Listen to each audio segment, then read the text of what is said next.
सोचिए 2000 साल पहले कुछ पत्थरों पर लिखा हुआ पढ़ने का अवसर मिले तो यह अपने आप में एक रोमांचक अनुभव होगा। वहाँ से नई कहानी का पता चलना और उस समय की जीवन शैली से जुड़ी जानकारी प्राप्त करना अद्भुत ही होगा। रोमन व्यापारियों द्वारा मंडगोरा के रूप में संदर्भित और स्थानीय शासक वंश महाभोजों द्वारा मंदावा के रूप में मंडगोरा के बंदरगाह का उल्लेख दोनों मिलते हैं व्यापारी पुस्तकों में और रोमन व्यापारियों के दस्तों में। लेकिन हाल ही तक ये किसी को नहीं पता था कि यह बंदरगाह है कहाँ। वैसे तो पश्चिमी महाराष्ट्र में हमें पता है कि अधिक से अधिक 1000 रॉक कट गुफाएं हैं जो उत्तर में डहाणू के पास बहरोट से दक्षिण में गोवा तक है। आज का ये किस्सा महाभोजों का है जो वर्तमान महाराष्ट्र के रायगढ़ जिले में एक छोटे से राज्य का शासक था जिनकी राजधानी शहर मंडवा में थी, जिसे आधुनिक गांव मांदाड़ के रूप में पहचाना जाता है। उनका यहाँ एक लगभग अज्ञात सा ही इतिहास रहा जो पूरी तरह से खो जाता यदि उन्होंने कुड़ा के चट्टानों में गुफा के समूह को निर्माण करने में सहयोग नहीं किया होता। यह 15 गुफाओं का समूह है जो समुद्र किनारे की ओर देखते हुए बेसाल्ट के पहाड़ों में खोदा गया है।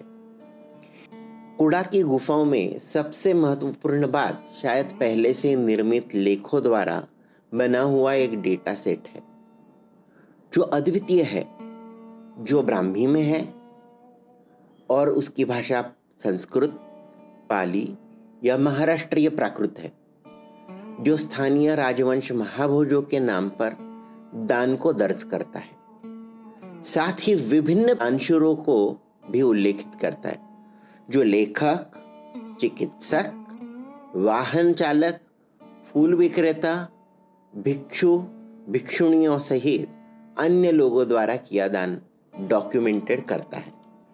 विशेष रूप से हम देख सकते हैं कि यहाँ उल्लेखित महिलाएं भिक्षुणियाँ थी और उन्होंने व्यापारियों को पैसे की सहायता के लिए प्रभावित किया। इसका स्पष्ट अर्थ है कि महिलाओं का आर्थिक नीतियों और समाज के संपत्ति का उपयोग करने की क्षमता पर प्रभाव था। कुड़ा की गुफाओं में एक कराड़ के लोहार का भी उल्लेख है जिसने विहार के निर्माण के लिए पैसे दान किए थे। रोमन व्यापारियों के लेखों में स्थान का उल्लेख, यह स्थान बौद्ध साधुओं और श्रद्धालुओं के लिए एक महत्वपूर्ण आश्रय, समाज के सभी संप्रदायों द्वारा दान और निर्माण का समर्थन और जो पत्थरी लेखों में दर्ज किया है, ये यही बताता है कि इस प्रदेश के आसपास के लोगों की आर्थिक संपत्ति बहुत ही सक्षम होगी और ये इन्हीं दस्तऐवजों से उजागर होता है। कल्पना करें ऐसा जब होता है तो इससे यही प्रकाशित होता है कि यह व्यापारी स्थान अपनी भौगोलिक सीमाओं के पार सफल रहा होगा और यहाँ का छोटा सा व्यापार भी रोमन साम्राज्य तक गया होगा। कुछ शिलालेख ब्राह्मणी बहिल्या द्वारा किए गए दान का उल्लेख करते हैं जो एक महिला ब्राह्मण थी, रामदत्त, जिन्होंने गुफा दान की। वो एक जैन थे। यह इस संदर्भ में सुझाव देता है कि धर्म की बाधा इतनी कठिन नहीं थी। जब आप अगली बार मुरुड जंजीरा से गुजरे तो मेरी सिफारिश होगी कि आप कुड़ा की गुफाओं की तरफ जाइए और उन गुफाओं की सुंदरता को देखिए।